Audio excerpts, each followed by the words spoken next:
Hey my lovelies! If you don't know me yet, my name is Keri and I'm the videographer for her campus Hofstra chapter. And today we're going to talk about the only thing that sucks a little bit worse than taking finals this time of year, and that's packing to go home for winter break.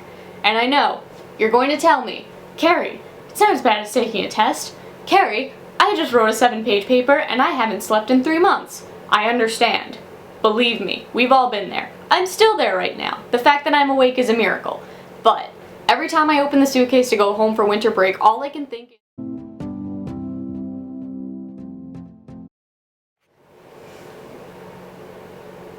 Hey my lovelies! If you don't know me yet, my name is Keri and I'm the videographer for her campus Hofstra chapter. And today we're going to talk about the only thing that sucks a little bit worse than taking finals this time of year, and that's packing to go home for winter break.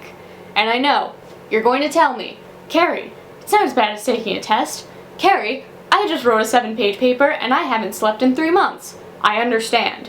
Believe me, we've all been there. I'm still there right now. The fact that I'm awake is a miracle. But every time I open the suitcase to go home for winter break, all I can think is, what am I really gonna need? What am I really gonna wear?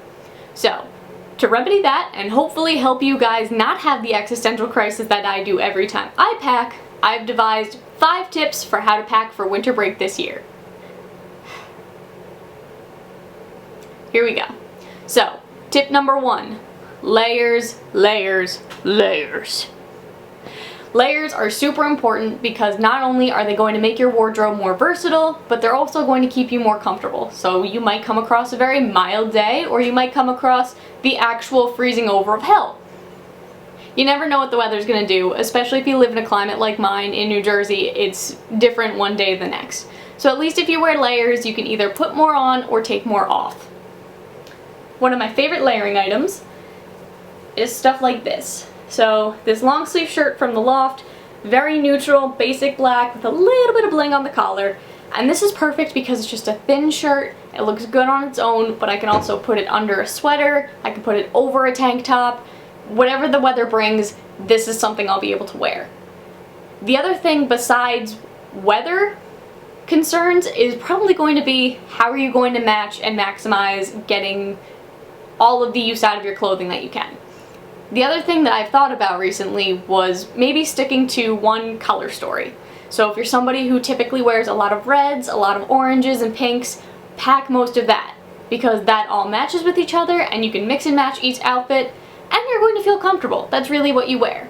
I'm a person who usually wears a lot of cool colors, so what you'll see in my suitcase is a lot of greens, blues, purples, and so many neutral colors. Neutral colors are good for everything. So the best part is you can pack stuff that you can dress up or dress down, like a dark pair of jeans. Easy. Just as important as versatile clothing is, versatile jewelry matters a lot too. Because jewelry is just the icing on top of the cake that's going to really pull your look together and make you look either overdressed, underdressed, or just enough dressed for any event you might be going to. So by picking only a few pairs of earrings that you wear all the time and can go with a lot, you're going to save so much space in your suitcase because you won't have to bring your entire jewelry box just to make sure that you have that one elephant necklace that you wore twice or that one pearl necklace that you probably won't use. Again, pearls can be dressed up and down. Silver studs, you can't go wrong.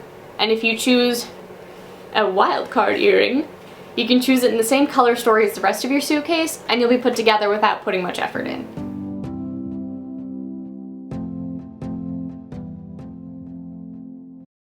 Is to just pack 3 pairs of shoes, one that's comfortable, one you could run errands in, maybe even go to the gym in, so like a pair of sneakers. One pair that is just a little bit nicer than the rest, that way if you do go somewhere fancy, you're not underdressed and you're ready to go, as well as a very weather-based pair of shoes. And for me, in the winter, I always live in my boots. And again, these boots are perfect because not only are they comfortable and are they going to keep me warm, but they just look good. To make it even easier on yourself, wear the heaviest pair of shoes that you're going to pack the day that you travel. That way you'll lighten up your suitcase even more.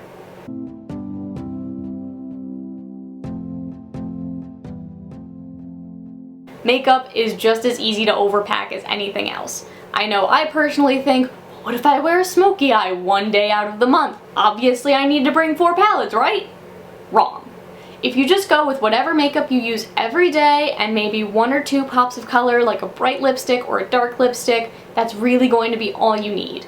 Because your everyday is going to be polished enough to get you by, or if you want to spice it up, you can without taking up so much room in your suitcase. Because let's face it, this is going to be a lot easier to pack than this.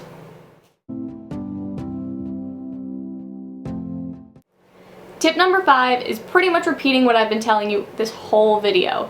Keep it light and keep it versatile. You really don't have to bring everything. You don't need to bring 31 different outfits for 31 different days. Because chances are you're probably going to have access to some sort of a washer or a dryer or a washboard, or who knows, you might bathe in a river, and good for you if you do. So you can rewear things, you can obviously wash things. If you pack as many neutrals and as many similar colors as possible, then you're going to have a really easy time coming up for an outfit for every single day. And you won't even break your back at the airport or the train station. How cool is that? And remember, like and subscribe if you want to see more from Her Campus Hofstra. Follow us on Twitter, Instagram, Tumblr, like our Facebook page, come talk to us. We want to hear from you sometime. Have a safe holiday!